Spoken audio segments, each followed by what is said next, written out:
Duydum ki başkasına yar olmuşsun. Başka elleri tutmuş, başka kollar sarmış seni. Keşke duymaz olaydım. Şimdiye dek yine bir umutla bekliyordum. Ama şimdi umudum söndü, yaban gülüm soldu. Sensiz bu köyler bir an oldu be yaban gülüm. Artık yoksun, yoksun. Sonsuza dek yoksun be yaban gülüm, yoksun.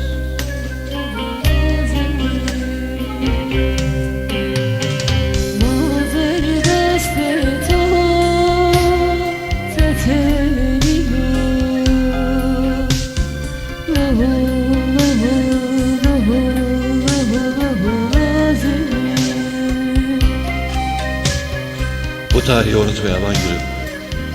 Bugün senin ölüm, benimse yıkıldığım gündür. Sana söz vermiştim yaban gülüm.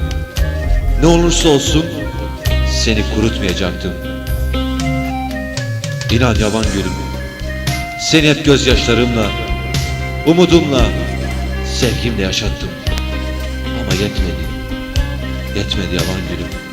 Ne olur, ne olur beni affet, beni affet. Dayı bana ezni berbat adımıra,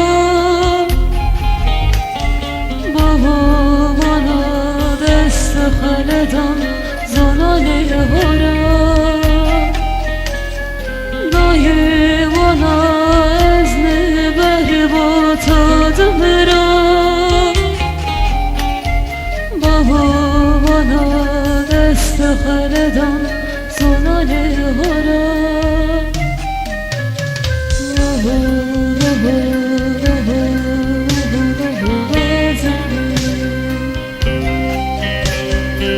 Biliyor musun yaban gülüm, artık yalnız değilim.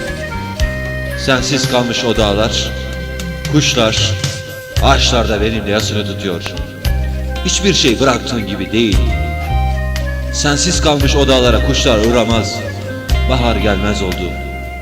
Her şey senin yasını tutuyor yaban gülüm. Senin yasını tutuyor, senin.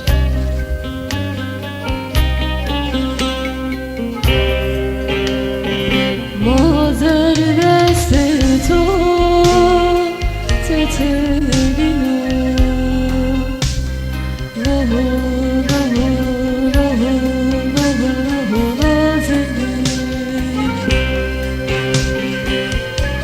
Şimdi ben ne yaparım?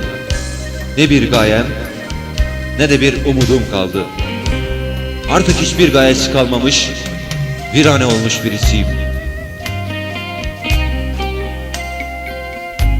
Benim için artık yaşamanın hiçbir gayesi kalmadı. Bu kahır beni fazla yaşatmaz yaban gülüm. Sen zaten bunları bilmeyecek, duymayacaksın. Çünkü sen beni vefasız, kalpsiz, sevmemiş olarak biliyorsun. Varsın olsun, öyle bil. Benim mutlu bir hayatım olmadı. Belki senin olur. Senin yerine ben üzülür, ben kahrolur, dahası ben yanarım. Çünkü ben bunları zaten hak ettim yaban gülüm. Zaten hak ettim. dayı bana ezni berbat adımıra, baba bana deste haledan zananeye hora.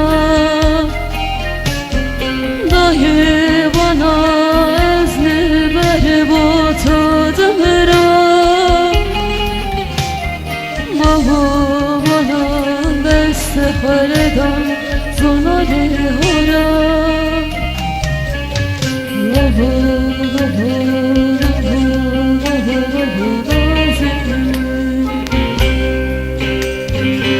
Biliyor musun yaban gülüm, bu hayatta uğrunda tek gözyaşı döken, özlenen, sevilen, hem de ölesiye sevilen yalnızca sendin.